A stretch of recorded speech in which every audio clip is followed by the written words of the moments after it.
Europe 1, les carnets du monde. Avec Sophie Larmoyer. Alors mercredi, c'était la journée de l'Europe, comme chaque 9 mai, jour où l'on commémore les débuts, en 1950, de ce qui deviendra l'Union européenne. Oui, à l'époque nous étions 6, Marlène. Aujourd'hui nous sommes 27 et le 9 mai s'appelle désormais l'Europe en fête. La Commission européenne s'est saisie de cette occasion pour lancer une grande consultation des citoyens de l'Union.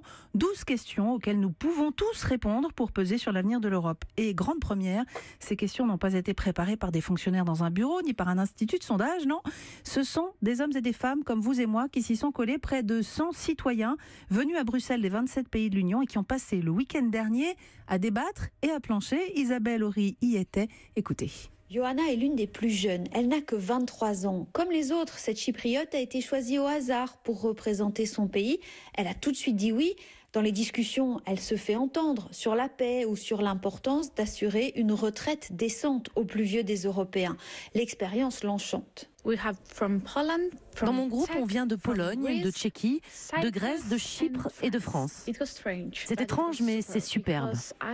J'ai l'impression qu'on se connaît depuis 20 ans. C'est familier et amical, mais tous les pays ont des problèmes différents. Par exemple, les Polonais et les Tchèques se sentent traités différemment de nous parce qu'ils viennent de nouveaux États membres. Moi, je n'avais pas cette impression. Parmi les Tchèques, il y a Jetka, une mère au foyer venue de Prague. Elle a vécu en Angleterre quand elle était enfant. Pour elle, c'est important de faire entendre les priorités de son pays. Elle trouve que l'Europe parfois se mêle de choses sans importance. Parfois, je trouve les régulations européennes un peu ridicules, surtout quand on te dit ce qui peut être appelé beurre ou fromage. Alors que moi, je pense que l'important, c'est que nous ayons le sentiment d'aller tous dans la même direction.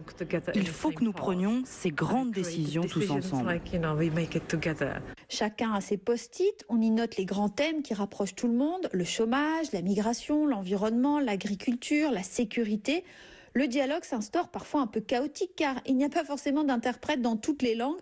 Pas facile d'organiser ce panel inédit. Renaud Soufflot travaille à la Commission européenne, il fait partie des organisateurs et depuis quelques jours, il n'a pas beaucoup dormi. On a des gens qui viennent de tous les États membres, de tous les âges, de tous les milieux socio-professionnels, avec toutes les attitudes possibles sur l'Union européenne. On a monté ça à toute vitesse, donc certains ont été prévenus relativement tardivement. On a fait en sorte qu'ils soient le mieux accueillis possible à leur arrivée à la gare ou à l'aéroport. Certains prenaient l'avion pour la première fois. Ça a été un petit défi en termes d'organisation. Ça y est, les citoyens ont esquissé des questions. Il faut maintenant voter sur les formulations finales, celles qui seront soumises aux 500 millions d'Européens. Comme question introductive, faut-il choisir quel est votre rêve pour l'Europe en 2040 ou quelle décision européenne pourrait vous rendre le plus fier ? La deuxième l'emporte. On va vous demander de lever la main selon comment vous avez vécu ces résultats. On aimerait savoir si vous êtes très satisfait, moyennement satisfait ou plutôt insatisfait. Les mains se lèvent, beaucoup sont très satisfaits, mais d'autres un peu frustrés, car 2 jours c'est vraiment passé trop vite. David, l'un des 5 Français présents, se dit qu'il va essayer de s'intéresser un peu plus à l'Europe désormais. C'est quand même un exemple de participation, de démocratie quasiment directe, qui est quand même très intéressant, qui semble, selon leur dire, être une vraie première, que ça s'est jamais fait à un tel niveau. Je suis quand même relativement content, je vais pas dire fier, mais au moins content d'avoir participé à cette première démocratique. Pour finir, il faut valider le questionnaire, ce sera par ovation, avec souvent beaucoup d'émotions pour tous ces Européens qui ont le sentiment d'avoir vécu une expérience particulière. Et voilà, donc expérience particulière, c'était le week-end dernier. Et on retrouve Isabelle à Bruxelles. Bonsoir Isabelle. Bonsoir Sophie. Alors depuis, les questions, la consultation a été mise en ligne.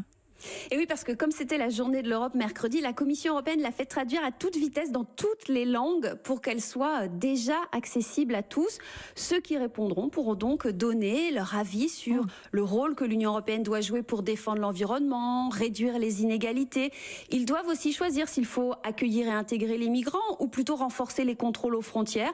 Le questionnaire reflète vraiment les préoccupations des 96 citoyens tests. On se dit que c'est vraiment super d'écouter les citoyens, mais est-ce qu'on est sûr que ça va vraiment déboucher sur du concret ? Alors ça, c'est la question que se posaient vraiment certains des Européens que j'ai rencontrés le week-end dernier. Mary est une retraitée venue d'Irlande. Elle va rester très vigilante. Nous avons donné 3 jours de notre temps pour réaliser ce questionnaire. Il faudra écouter, bien sûr, ce que les gens diront à travers leurs réponses. Il faudra agir en fonction des résultats. Et il faudra un retour pour ces gens, leur dire comment on a tenu compte de leur avis. Sinon, ça ne sert à rien.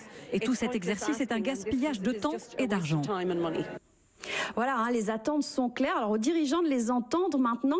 Il faut savoir que c'est la France qui a lancé ce processus de consultation des citoyens. C'était une promesse d'Emmanuel Macron pendant sa campagne.